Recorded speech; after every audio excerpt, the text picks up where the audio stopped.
नमस्कार मित्रांनो, गुन्हेगार क्राईम स्टोरी चॅनलवरती सर्वांचं स्वागत आहे. कोल्हापूर शिवप्रसाद कॉलनीमध्ये ही सविता राहत असते.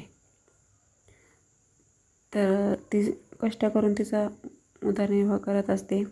एकटीच असते, स्वतःचं घर असतं, नवरा नसतो.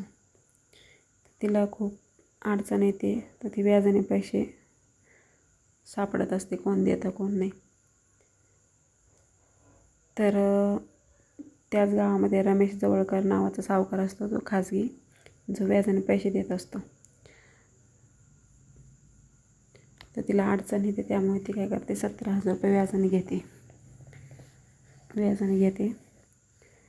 आणि दर महिन्याला व्याज देत असते तिचं जे काम करत असते त्याच्यातून. पण काही कारणामुळे ती आजारी पडते, पैसे सगळे संपून जातात. मग ते व्याज पण थकतं. तो सावकार तिला तकादा देतो, मागत असतो पैसे व्याज.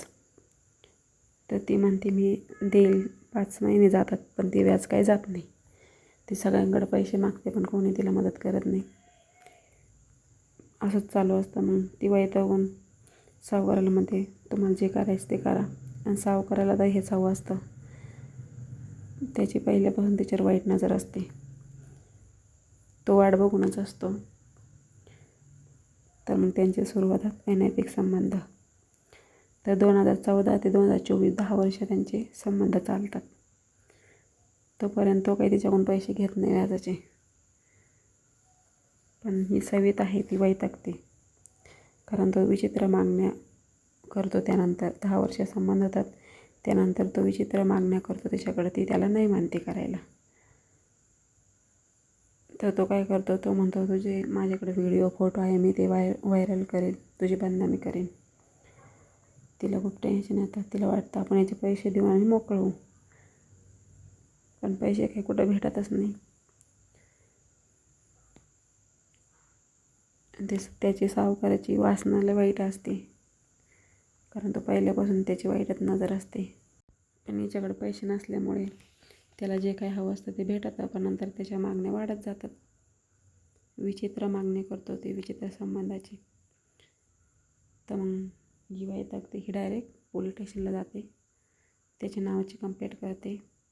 त्याला पोलिस पकडतात, तो त्याचा गुन्हा कबूल करतो. तर सविताची चूक कुठं झाली, फर्स्ट टाईम तिने त्याला हो नव्हतं म्हणायला पाहिजे.